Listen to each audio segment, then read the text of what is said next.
کے مختلف نظام پائے جاتے ہیں۔ کچھ معاشروں میں ارینج میرج کا رواج ہے جہاں خاندان مل کر رشتے طے کرتے ہیں، جبکہ کچھ جگہوں پر لو میرج کو ترجیح دی جاتی ہے جہاں دو افراد اپنی مرضی سے شادی کرتے ہیں۔ شادی کے قوانین و رسومات مذہب، ثقافت اور مقامی روایات کے لحاظ سے مختلف ہو سکتے ہیں، جیسے اسلامی ممالک میں نکاح، مغربی معاشروں میں سول میرج اور ہندوستان میں ہندو شادی کا نظام۔ شادی کو زیادہ تر معاشروں میں ایک اہم سماجی ادارہ سمجھا جاتا ہے۔ آئیے دنیا بھر کے مختلف ممالک میں شادی کی رسومات کے بارے میں جاننے کی کوشش کرتے ہیں۔ نمبر 1، براعظم ایشیا۔ ایشیائی معاشروں میں شادی نہ صرف دو افراد کا اتحاد ہوتی ہے بلکہ اس میں خاندان، رشتے اور روایات کو بھی ترجیح دی جاتی ہے۔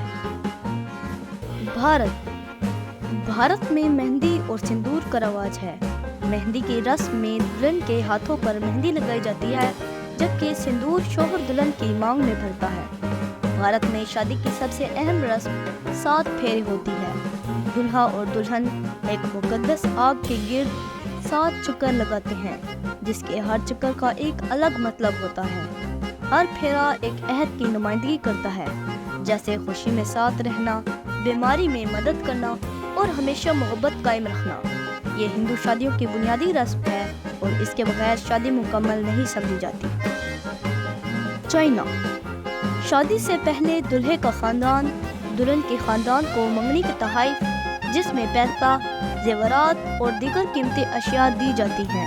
چین میں سرخ رنگ کو خوش بختی، خوشی اور محبت کی علامت سمجھا جاتا ہے۔ دلہن سرخ لباس پہنتی ہے۔ شادی کی سجاوٹ میں سرخ رنگ کا استعمال کیا جاتا ہے اور دلہے دلہن کی گاڑی بھی اکثر سرخ ربن سے سجائی جاتی ہے۔ کچھ چینی علاقوں میں دلہن شادی سے پہلے ایک خاص رسم کے طور پر روتی ہے۔ یہ رسم خوشی اور غم دونوں کی علامت ہوتی ہے۔ جاپان میں شنٹو مذہب کے مطابق شادی کی تقریبات منعقد ہوتی ہیں۔ اس میں دلہا اور دلہن خاص طور پر تیار کی گئی شنٹو عبادت گاہ میں شادی کرتے ہیں جہاں پادری دونوں کو شادی کی زندگی کے اصولوں کی ہدایت دیتا ہے۔ دلہا دلہن سنتے ہیں اور پھر ایک مخصوص جاپانی مشروب ساکی پیتے ہیں جو ان کی شادی کی قبولیت اور اتحاد کی علامت ہوتا ہے۔ انڈونیشیا کے جاوی قبائل میں ایک منفرد رسم پینگین بینڈ کہلاتی ہے جس میں دلہا اور دلہن اپنے والدین کی برکت حاصل کرنے کے لیے ان کے پاؤں دھوتے ہیں۔ یہ رسم والدین کے احترام اور ان کی قربانی کی قدر کرنے کی علامت سمجھی جاتی ہے۔ اس کے علاوہ دلہا دلہن روایتی لباس پہنتے ہیں جس میں انڈونیشیا کی ثقافتی رنگت جھلکتی ہے۔ فلپائن کی شادی کی ایک دلچسپ رسم منی ڈانس کہلاتی ہے۔ اس رسم میں دلہا دلہن کے کپڑوں پر مہمان پیسے لگاتے ہیں تاکہ ان کی شادی شدہ زندگی خوشحال ہو۔ یہ رسم محبت اور برکت کی علامت ہوتی ہے اور اکثر بہت خوشگوار ماحول میں انجام دی جاتی ہے۔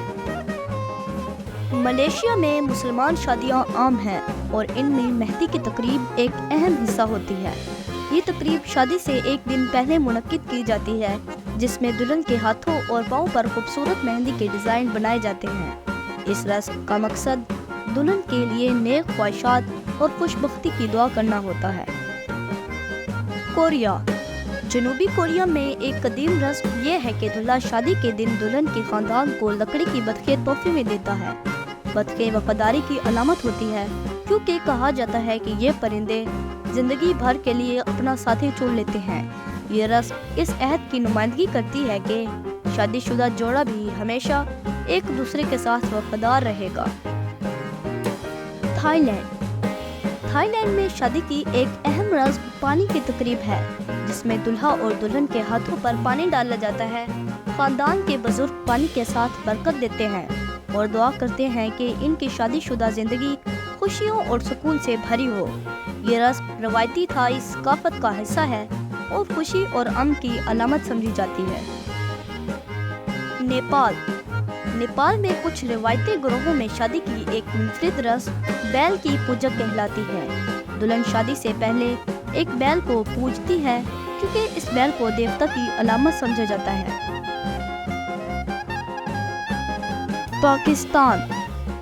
منگنی شادی کی رسموں کا آغاز منگنی سے ہوتا ہے، جس میں دلہا اور دلہن کے خاندان ایک دوسرے کو رسمی طور پر قبول کرتے ہیں۔ مایوں کی تقریب شادی سے چند دن پہلے ہوتی ہے۔ اس میں دلہن کو پیلے رنگ کا جوڑا پہنایا جاتا ہے اور اس کی جلد پر ابٹن لگایا جاتا ہے تاکہ اس کی رنگت نکھر جائے۔ مہندی اس میں دلہا اور دلہن کے ہاتھوں پر مہندی لگائی جاتی ہے اور روایتی ڈھولکی اور گانے بجانے کا اہتمام کیا جاتا ہے۔ اس تقریب میں دونوں طرف کے خاندان اپنے اپنے روایتی ملبوسات پہنتے ہیں اور رقص کرتے ہیں۔ بارات شادی کی سب سے اہم تقریب ہوتی ہے۔ دلہا اپنے دوستوں اور خاندان والوں کے ساتھ ایک بڑے جلوس کی شکل میں دلہن کے گھر آتا ہے۔ بارات کی آمد پر دلہن کے خاندان کی جانب سے ان کا استقبال کیا جاتا ہے۔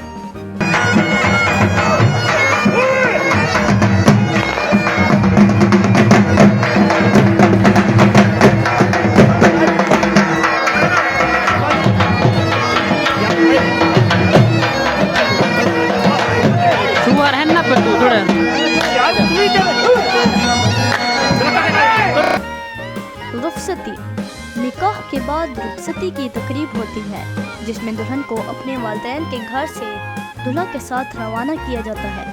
یہ لمحہ نہایت جذباتی ہوتا ہے اور دلہن کے خاندان کے لیے ایک اہم موڑ ہوتا ہے۔ ولیمہ دلہا کی جانب سے منعقد کی جانے والی تقریب ہوتی ہے، جس میں دونوں خاندانوں کے افراد اور دوستوں کو مدعو کیا جاتا ہے۔